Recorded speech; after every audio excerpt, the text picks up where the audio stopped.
it's Danielle over at DIYDanielle.com, and I wanted to hop on and talk about working from home, and not like, hey, here's a new work at home business, but how I have worked from home with my kids around, because I know it's something a lot of people are going through right now, and it's very stressful.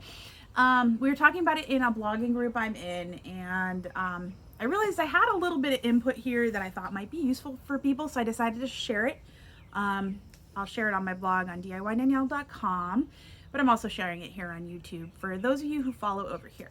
So first of all, I want to mention this is not a sustainable practice. It is very frustrating, and everything you do will take so much longer. However, if you're organized about it and you figure out how to do it effectively, it makes it easier. So that's what I'm going to be getting into here. I started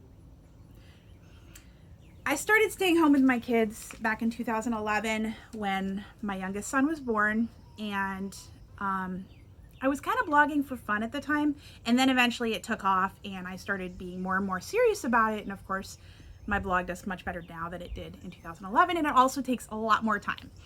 In the process, I've had 3 kids. So I have a son that's now 8, another son that's 6, and another son that's 2. And I have had to work through most of their 0 to 2 years with a kid at home, at least one kid at any time. And then there's other times I have up to all 3 of them at home, like in the summer.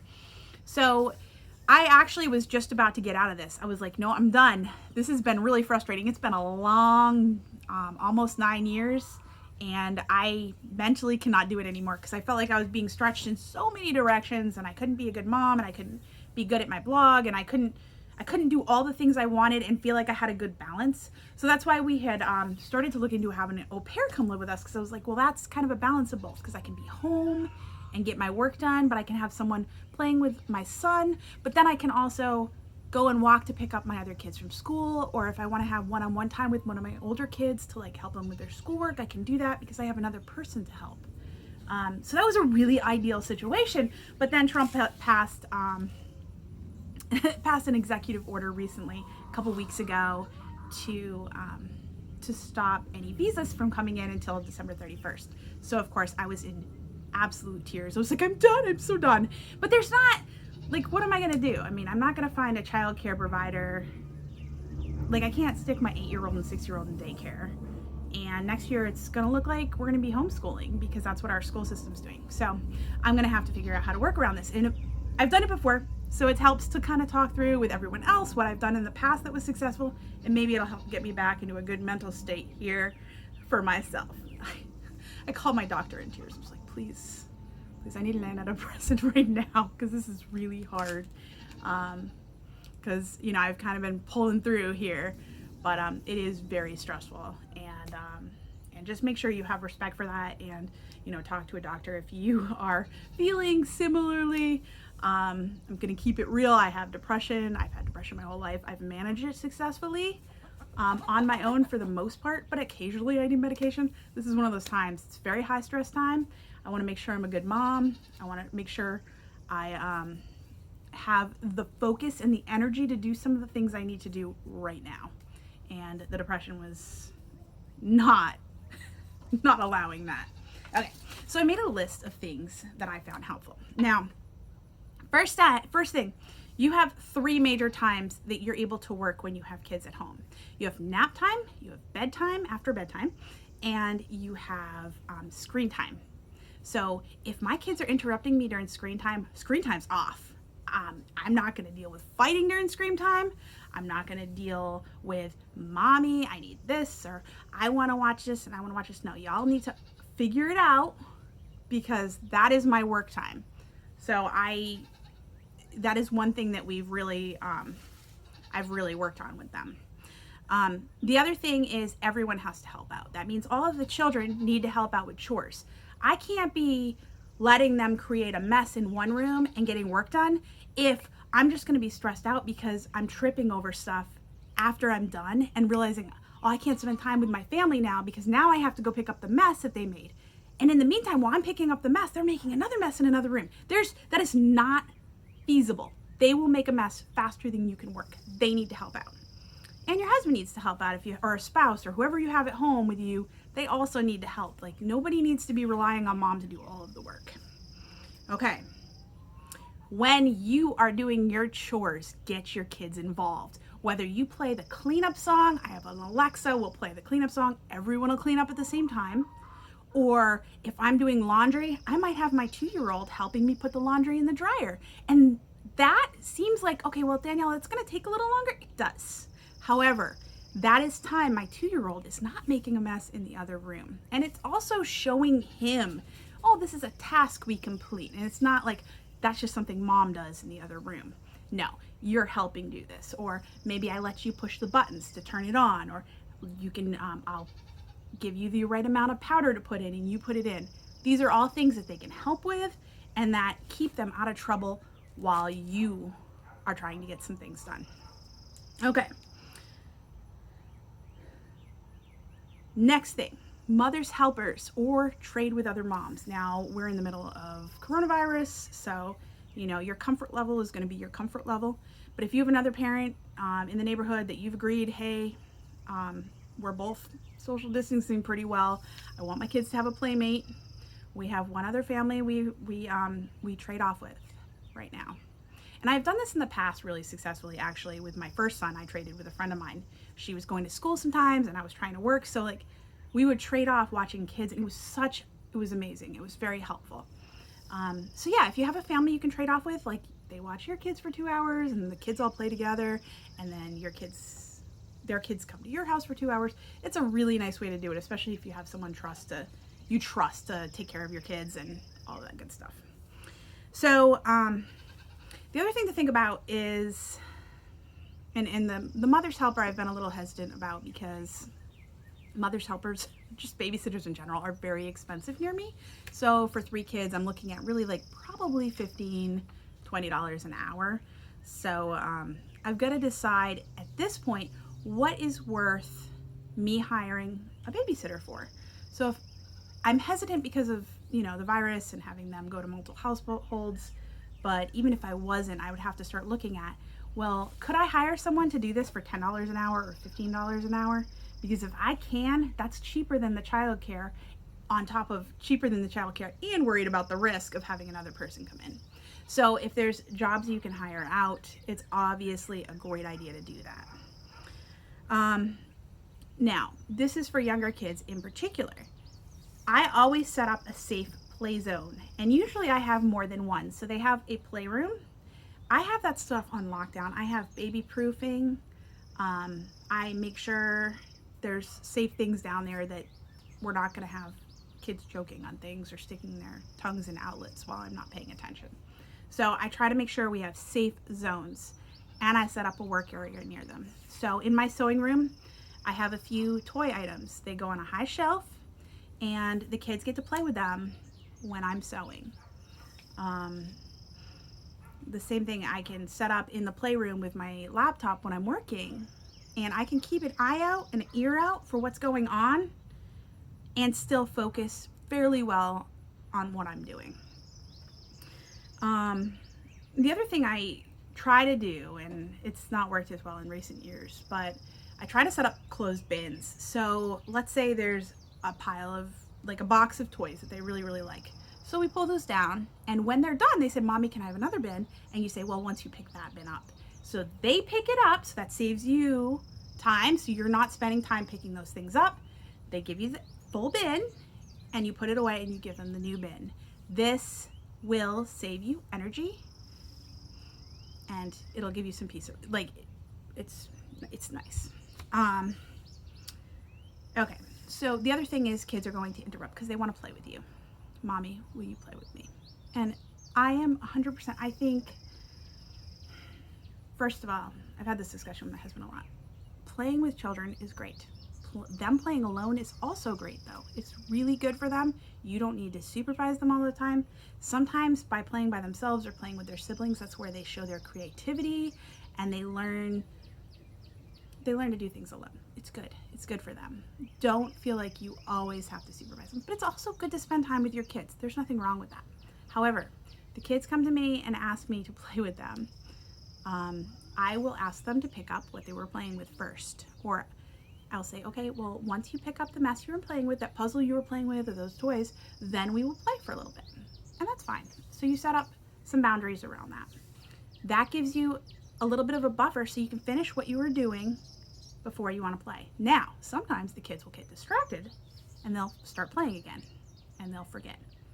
Then you're in a good situation. They will later come back and say, Mommy, can you play with me? And you'll be like, hey, how's it going cleaning up your mess? And you can kind of work through there. And again, it is really important to play with your kids. I'm not discouraging you from playing with your kids or spending time with your children, but we're looking at quality time versus quantity time, because if you're miserable the whole time, it's really not, you know, you can play with your kids miserably for 10 hours a day, or you can have 1 or 2 hours that you really, really enjoy being with them. And I think that's probably a better thing. Set up time increments. This is good for younger kids, and you need to adjust the time accordingly. So let's say I need to do some work. I have to get something out, an email or whatever. I say, okay, I need 15 minutes. We're gonna set a timer on Alexa or on my phone or wherever it is. And when that timer goes off, I'm all yours. But you need to play quietly for those 15 minutes. And then when that 15 minutes is done, you have to do it. You have to go and be consistent and go play with them. And you can say, okay, I'll have 15 minutes, you have 15 minutes. Like, you can do it however you want, but keep the time limits short if you have young kids, because they're not gonna, you know, my 2-year-old's not gonna wait an hour and a half. It's just not gonna happen. Okay. Get your kids involved in your work if you can. Now, this works better for me. For what I do. I'm sure if you're working a corporate job, working from home, taking phone calls, that sort of thing, you can't really involve them that much. But I've had kids definitely help me with parts of my blog and doing, especially older kids, it would be actually a lot of fun and probably really great information for them to learn how to do video editing or photo editing. So if you have older kids, you can always set that up. With my younger son, or my oldest son when he was younger, and then with each kid following, I've let them do things like they help me screw in wood together as I'm building something, or like I'll have them iron with me, and I always make sure to explain safety things. For example, if we were ironing together, I put my hand over his, I talk about how it's hot, I talk about where it's hot and how we don't touch it because it would hurt, and I say we raise our other hand in the air. So he will put his other hand in the air and he'll help me iron, and it takes me way longer, but he enjoys it. It's quality time, and I do eventually get the task done. So that is just an example of how I've used that. Now, this is the main thing that you need to focus on. You are going to have some high frustration tasks. These are things you will not do when your kids are awake, unless you have someone helping you out. You have someone else watching them, your husband, spouse, babysitter, it's bedtime and the kids are in bed. Do not do these. For example, I also do these, I also save sometimes they're high frustration, sometimes they're safety issues. So for example, if I'm cutting wood, I don't cut wood while the kids are awake generally, unless somebody else is watching them. As they're getting older, it's a little easier, but when they're young, it's just not an option. Like, I don't want things that I have to worry about them getting hurt on. So high frustration task for me is recording or editing video. Right now my baby's napping, the other two are on their video games. So it's quiet and I'm outside because of the noise, because they're still loud on their video games for some reason. But that is a high frustration activity for me, because if I'm editing video and they're making noise in the background, it's really hard for me to concentrate, and it's hard for me to edit in voice, like if I add voiceover for some parts of the video. I don't do those tasks when they're awake. I can't. It's horrible. It's a horrible experience, and I get mad. And I feel like this is a really good guideline. If it makes you angry and it makes you yell at your kids all the time and it makes you want to hit your kids or anything else, don't do it while they're awake, which, again, you're gonna have to make some decisions here about how you work and how you figure things out. But there's just some tasks that it's not worth acting in a way that you're going to be unhappy with later as a mother or father. So I save those frustration tasks for other times, and then I do things that I know I can do while they're awake, because there's definitely certain tasks that are okay and certain ones that aren't. Yes, fighting kids. This is my last little tidbit. So if you have more than one kid, they're gonna fight. I find that being in the same room as them or being nearby so that I can hear them helps.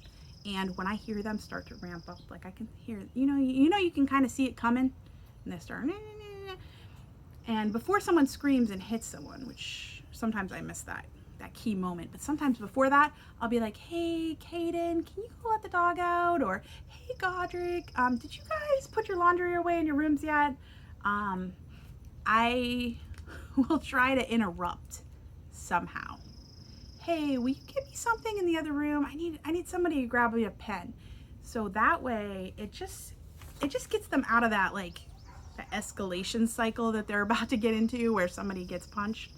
I try to interrupt that as much as possible. So that's a pretty effective way of dealing with that. Again, you don't always catch it in time, but you try. Yeah. So here's my suggestion. I want you to sit down if you are working from home and you need to make a list. And you're going to make a list of tasks you can do for work within 15 minutes. Just 15-minute increments, those times where your kids are, playing nicely or you've given them the timer, whatever you need to do. Okay? Next, you're going to list on your list, you're going to make a list of tasks you can do with your kids. That can be chores, or that could be if you have something work-related that the kids can help with. You can add that too. I know that's not typical for most people that are working from home right now. Blogging is a little different. I'm aware. And the third thing is I want you to make a list of your high frustration tasks that require you to work solo. And those are the ones that you're going to save for bedtime, nap time, and screen time. And you're gonna have to put a sign up and say, please don't interrupt me. Or those are the things that I do on the weekend when my husband's home. Sometimes I'll just do a bunch of those really high frustration tasks. A lot of it's like recording video and projects for my particular type of job. Will be like recording video and doing the projects themselves. And then I save everything to work on while the kids are home during the week. So when I can't actually complete those things, I can still work on editing photos and write the blog post and stuff like that in between while the kids are awake. So, alrighty, I know this was really long, but I'm hoping it was helpful for somebody. I know it's really frustrating time, and yeah, hopefully this will be helpful. I'd love to hear any tips you have, what's worked for you. Please leave me a comment in the comment section. It's really helpful just to brainstorm what works, because, if we can all work together and give each other ideas about what works or what doesn't work, it gives us all a toolkit to use. Like I could say, hey, Susan had a really good idea over there. Let me try what Susan does, see if it works for me. If it doesn't work, I can throw it out. It works for Susan's kids, it doesn't work for mine, that's fine. But maybe Karen's got a great idea that does work for my kids. And maybe Danielle's got a good idea that works for your kids. So leave a comment. I think it's really important to share these and talk about, brainstorm ideas and try to do the best we can, because COVID sucks, guys. It really sucks. So, alrighty, have a good day.